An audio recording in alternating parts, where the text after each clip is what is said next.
We just got a new season with huge updates in World of Tanks console, but it's already time to start thinking about the next event because it's October, which means there are tanks that are awakening.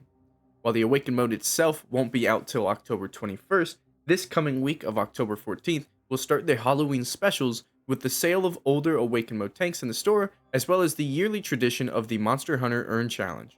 This year is a little bit different though. It's still the same basic premise of earning points in games to progress through a tiered reward structure with choices of certain tanks unlocking along the way. And like last year, the choice of tanks is limited. Not all tanks will be earnable. But unlike last year, you can actually earn up to 2 different tanks for free, but there is a catch.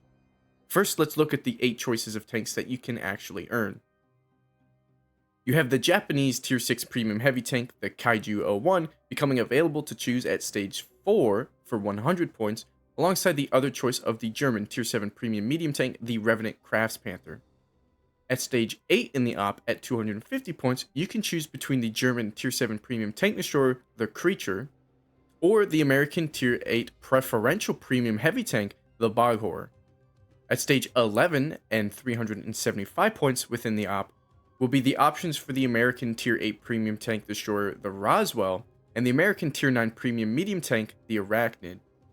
And lastly, at the final stage, 13, at 550 points, you can choose between the American Tier 9 Premium Tank Destroyer, the Night Stalker, or the Western Alliance Air 2 Premium Tank Destroyer, the Monster Jaeger. And those last two are the catch for the 2 tanks choice. If you want 2 tanks out of this event, you have to choose 2 tanks that were released in 2023 or earlier, so any of the tanks stage 11 and before. You can choose 2 of those.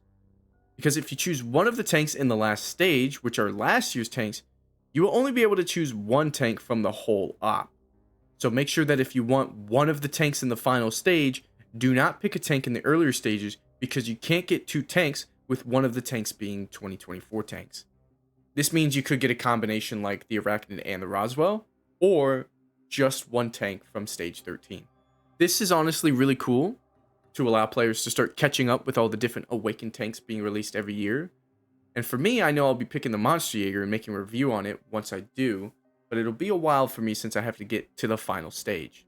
Speaking of reviews, if you want my opinion on all of these tanks that you can choose from, I have a dedicated playlist with my awakened tank reviews here on the channel.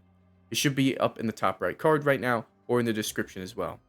I don't have all of the Awaken Mode tanks, but I have almost all of them that you can choose from, besides the Boghor, and I will be getting the Monster Jaeger myself. Anyways, the Monster Hunter Earn Challenge is not all that's coming this Tuesday. Once you complete the Earn Challenge, there will be another challenge for you to complete, with additional rewards for 50,000 total base XP. There will also be a ×2 Commander XP bonus when using any monster tanks during this event, which will really come in handy when grinding your commanders during this update.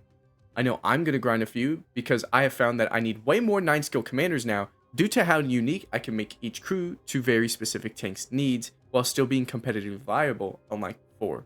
So this is a huge bonus to have right now. Those are all your ops starting this Tuesday, and of course the store is being updated with all of the monster tanks. There is of course a mega bundle that includes all previous year's tanks, but does not include the new tanks coming this year. And that's because those will be released on the 21st alongside the Awaken mode itself. And they are the Tier 8 Grimroot and the Era 2 Arcane Cannon. They did share their abilities with us on the Friday stream. The Grimroot will have 5 different potion consumables to choose from, boosting various characteristics of the tank. And the Arcane Cannon will have 2 ammo types, one that shoots fast electricity, another that hits hard and slows the target with ice rounds, and a secondary weapon that lobs fireballs that I think will act like missiles at the target.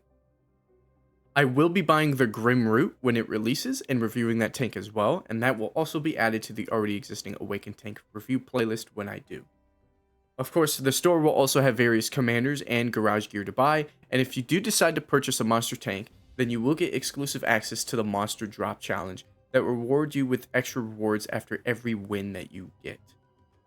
There are other events that will arrive later in the time period as well, such as a challenge tied to the Monster Mash mode itself, which will be available on the 21st when Monster Mash is made available, and a trick or treat website event that can give extra goodies for interacting with the website and sending stuff to your friends, as well as a game board that will be available on the 28th. I wonder what the completion reward will be for that, but I have a feeling it's just going to be some Halloween war chests and garage gear in the board itself for the most part. Before we end, though, they did tease that there will be a new map for the Awaken mode, a skinned version of Cliff. And like the other two maps that exist, they will add these to the regular playlist rotation as well for a little shakeup in your regular games. But that'll do it for the Halloween event for now. It's just getting started, and there will be plenty to earn and discuss in the coming weeks. Thanks for watching, and take care.